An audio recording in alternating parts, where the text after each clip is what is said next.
임직원의 경우에는 이렇게 비밀유지 서약서를 받는 경우가 많은데요. 직원이 스스로 어떤 약속을 하고 어떤 것을 지키겠다라고 서약을 하는 것인데요. 제목은 사실 비밀유지 서약 또는 보안유지 서약, 보안 서약 이런 식으로 제목은 다르게 사용할 수도 있습니다. 이 비밀유지 서약은 어떤 영업비밀 관리를 함에 있어서 가장 기본적인 양식이 되는데요. 입사하는 모든 직원들로부터 받는 것이 바람직합니다.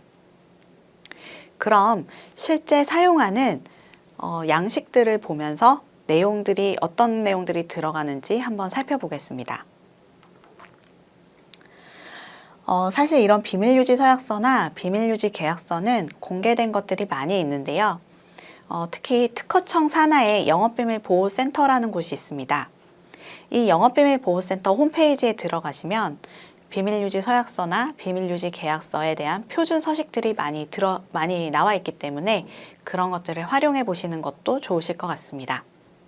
그럼 비밀유지 서약서를 한번 살펴볼까요? 서약서는 일단 직원이 자기가 어떤 것들을 지키겠다라고 서약하는 것이기 때문에 먼저 그 직원의 이름이 나옵니다. 그리고 그 직원이 어떤 내용들을 준수할 것을 서약하는 내용이 들어가겠죠. 그리고 회사의 영업비밀이 어떤 것들이 있는지를 조금 구체적으로 써주는 것이 좋습니다. 왜냐하면 그냥 영업비밀을 모두 준수하겠습니다. 또는 회사의 모든 것들을 다 영업비밀로 해서 다 지키겠습니다. 이렇게 좀 일반적이고 추상적으로 썼을 때는 법원이 무효라고 판단하거나 유효하지 않다라고 보는 경우도 있기 때문에 회사의 영업비밀이 무엇인지를 조금 구체적으로 써주는 것이 더 좋습니다.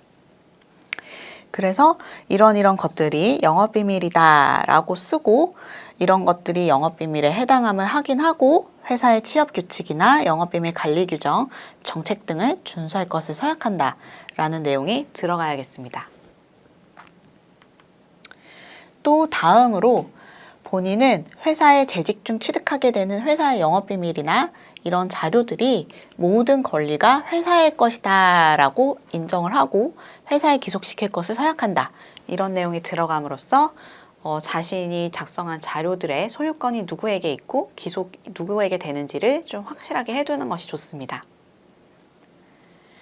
또 이런 내용이 들어가면 좋습니다. 왜냐하면 최근에 신규 채용자보다는 경력직 채용이 늘어나고 있는데요.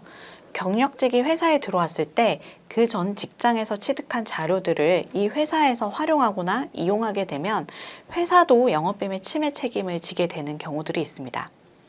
그래서 경력직의 경우에는 입사 전 또는 재직 중에 취득한 타인의 영업비밀 등에 대해서 회사에서 제공하거나 게시하지 않을 것이며 이러한 것들을 사용하지 않겠다라는 점에 대해서 서약서를 통해서 받아두는 것이 좋습니다. 또 다음으로 회사의 컴퓨터 같은 것들을 업무용으로만 사용할 것이며 회사가 불법행위 방지 및 영업비밀 보호 등을 위해서 필요한 경우에 직원의 컴퓨터나 이메일 같은 것들을 모니터링할 수 있고 열람할 수 있다는 점에 대해서 확인을 받아두시는 것이 좋습니다.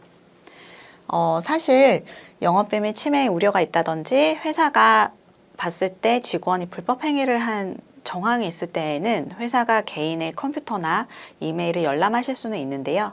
그래도 이런 부분들에 대해서 다툼이 발생할 수 있기 때문에 미리 고지를 하고 또 이렇게 서명을 받아두시는 편이 바람직합니다. 또 퇴사를 할 때 이 영업비밀이라든지 회사의 자료들을 모두 반납해야 된다는 점, 그리고 반납할 수 없는 것은 폐기해야 된다는 점에 대해서도 확실히 하고 약속을 받아두는 것이 좋겠죠. 그리고 이게 계약서가 아니라 서약서이기 때문에 직원 입장에서는 내가 제대로 읽어보지 않았다 또는 회사에서 일방적으로 강요해서 사인을 했다 이런 식의 분쟁이 발생하는 경우가 있기 때문에 마지막 부분에 직원이 이 내용을 확인하고 이해했으며 서명한다 라는 취지로 한번 기재를 하고 이렇게 서명을 받는 것이 또 바람직합니다.